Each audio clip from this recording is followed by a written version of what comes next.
الحمد لله رب العالمين والصلاة والسلام على سيد الأنبياء والمرسلين أما بعد فأعوذ بالله من الشيطان الرجيم بسم الله الرحمن الرحيم آج کے لیکچر میں انشاءاللہ زوجل ہم زکوٰۃ سے متعلق دو موضوعات پر گفتگو کریں گے۔ پہلی بات یہ ہے کہ زکوٰۃ کتنی دینی ہے، دوسری بات یہ ہے کہ زکوٰۃ کس شخص پر فرض ہے۔ اسے ہم یوں بھی بیان کر سکتے ہیں کہ زکوٰۃ کی شرائط کیا ہیں، زکوٰۃ لازم ہونے کی شرائط کتنی اور کون کون سی ہیں، پھر تفصیل ان کے بارے میں ذکر کریں گے۔ پہلی بات یہ واضح رہے کہ زکوٰۃ کسی مال پر بھی ہوگی تو وہ اس مال کا 40واں حصہ ہوگا۔ فار ایگزامپل کسی کے پاس اگر 40,000 روپے ہیں تو 40,000 روپے میں سے 1,000 روپے پر زکوٰۃ ہوگی۔ اس کو یوں بھی ہم بیان کر سکتے ہیں کہ مال کے 2.5% پر زکوٰۃ ہوتی ہے۔ کسی کے پاس اگر 1 لاکھ موجود ہے تو 1 لاکھ میں سے 2,500 روپے پر زکوٰۃ لازم ہوگی۔ یہ بات واضح ہو گئی کہ زکوٰۃ کتنی دینی ہے، یعنی مال کے 2.5% پر زکوٰۃ لازم ہے۔ اب دوسری بات یہ ہے کہ زکوٰۃ کس شخص پر فرض ہے، زکوٰۃ لازم ہونے کی کیا شرائط ہے۔ اس کی 10 شرائط فقہا نے بیان فرمائی ہیں، انشاءاللہ پہلے اختصاراً ذکر کریں گے، پھر بالتفصیل ایک ایک پر گفتگو کریں گے۔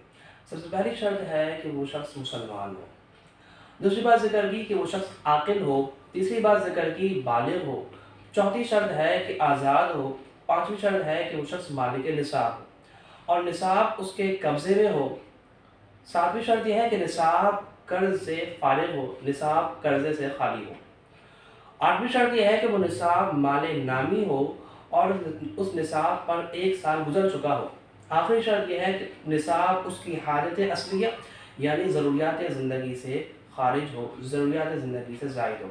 اب دیکھیں پہلی شرط کیا ذکر کی کہ وہ شخص مسلمان ہو، تو لہٰذا اگر کوئی شخص کافر ہے تو اس پر زکوٰۃ نہیں ہے۔ اسی طریقے سے ایک شخص کافر تھا اور اب وہ اسلام میں آیا تو زمانہ کفر میں اگرچہ وہ مالک نصاب تھا، زمانہ کفر میں اگرچہ اس کا بہت سارا مال تھا، لیکن چونکہ پہلی شرط نہیں پائی گئی، وہ کافر تھا، مسلمان نہیں تھا، تو اس پر زمانہ کفر میں جو بھی عرصہ گزرا اس کی زکوٰۃ لازم نہیں ہوگی۔ دوسری شرط ذکر کی کہ وہ شخص عاقل ہو، لہٰذا اگر کوئی شخص مجنون ہے، پاگل ہے، تو اس پر بھی زکوٰۃ لازم نہیں ہوگی اگرچہ وہ کتنا ہی مالدار کیوں نہ ہو۔ پھر تیسری شرط ذکر کرتے ہیں کہ شخص بالغ ہونا چاہیے، لہٰذا اگر کوئی نابالغ بچہ ہے یا بچی ہے اور اس کو مال وراثت میں بہت ساری جائیداد ملی ہے تو اب چونکہ وہ نابالغ ہے لہٰذا اس پر اس مال کی زکوٰۃ کی ادائیگی لازم نہیں ہے۔ چوتھی شرط ذکر کی آزاد ہونا، اب فی زمانہ ہمارے ہاں تمام لوگ آزاد ہی ہیں تو اس پر تفصیل کی حاجت نہیں ہے۔ پانچویں شرط ذکر فرمائی کہ مالک نصاب ہونا۔ مالک نصاب کسے کہتے ہیں؟ دیکھیں مالک نصاب 3 طرح سے ہو سکتا ہے۔ نصاب پہلا تو آپ کا یہ ہوگا کہ نصاب کی مختلف صورتیں ہو سکتی ہیں۔ پہلی صورت یہ ہوگی کہ کسی شخص کے پاس صرف اور صرف سونا ہے۔ اگر کسی کے پاس صرف سونا ہو تو سونا ہونے کی صورت میں اس کا اعتبار کیا جائے گا کہ وہ 7.5 تولہ ہو۔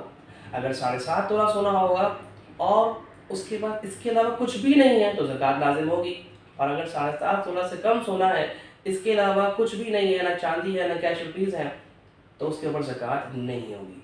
دوسری صورت یہ ہے کہ کسی شخص کے پاس فقط چاندی ہے، چاندی کے علاوہ کچھ بھی نہیں ہے، تو اس صورت میں دیکھا جائے گا کہ اگر اس کے پاس 52.5 تولے چاندی موجود ہے تو 52.5 تولے چاندی کے اوپر اس کی زکوٰۃ ہوگی، اگر اس سے کم ہے تو زکوٰۃ نہیں ہوگی۔ یہ دونوں صورتیں وہ ہیں کہ جب صرف اور صرف سونا ہو یا صرف اور صرف چاندی ہو۔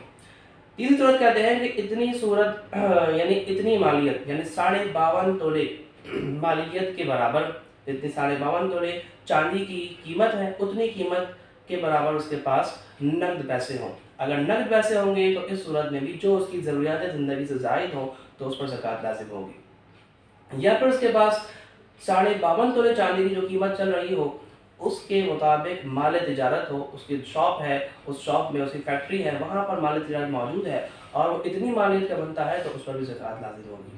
پانچویں صورت یہ بنتی ہے جو عموماً پائی جا رہی ہوتی ہے، وہ یہ ہوتی ہے کہ شخص کے پاس مختلف طرح کے مال ہیں، یعنی کہ اس کے پاس کچھ سونا ہے، کچھ چاندی ہے، کچھ کیش روپیز ہیں، اور ممکن ہے کہ اس کے پاس مال تجارت بھی ہو اور کچھ بانڈز ہوں، کچھ شیئرز ہوں۔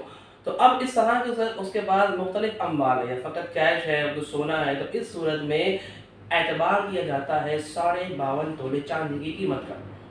اب تمام کی مالیت اگر 52.5 تولے چاندی کے برابر پہنچ جاتی ہے تو اس پر زکوٰۃ لازم ہوگی۔ عموماً ہمارے ہاں یہی صورت پائی جا رہی ہوتی ہے خواتین و حضرات کے پاس، کہ ان کے پاس بالکل خواتین کے پاس کچھ سونا ہوتا ہے اور کچھ کیش روپیز ہوتے ہیں، اس میں ان پر زکوٰۃ فرض ہوتی ہے۔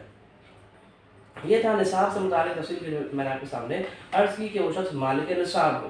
چھٹی شرط یہ ہے کہ نصاب اس کے قبضے میں ہو، یعنی جو مال ہے اس کے پاس وہ اس کی ملکیت میں ہو۔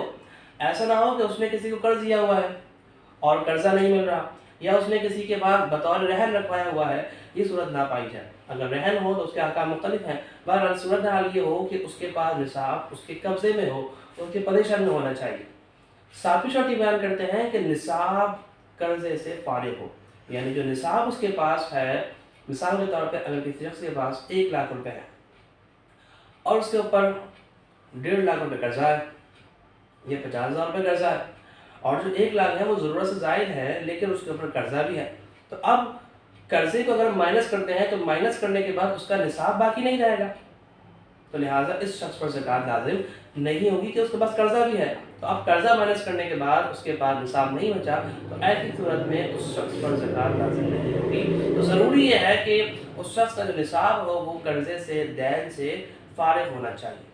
8ویں شرط یہ کہتے ہیں کہ جو نصاب ہے وہ مال نامی ہو۔ مال نامی کا مطلب کیا ہوتا ہے؟ مال نامی کا مطلب ہوتا ہے کہ بڑھنے والا مال۔ اب مال نامی 3 طرح کی چیزیں ہو سکتی ہیں جس کے اوپر شرعی اعتبار سے زکوٰۃ ہے۔ زکوٰۃ شرعاً 3 چیزوں پر ہے۔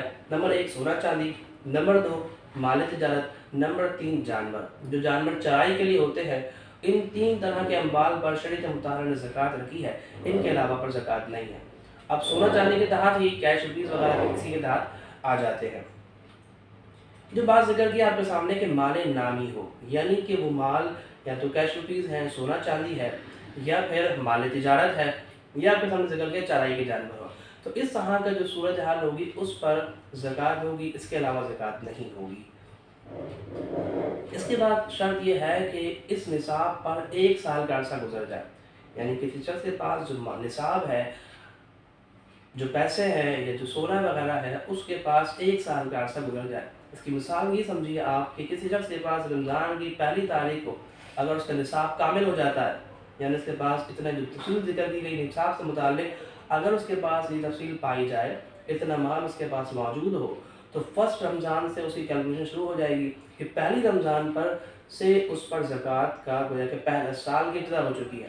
اب اگر اگلے سال قمری سال کے اعتبار سے اسی تاریخ کو اس کے پاس نصاب باقی ہو تو اس پر زکوٰۃ لازم ہوگی۔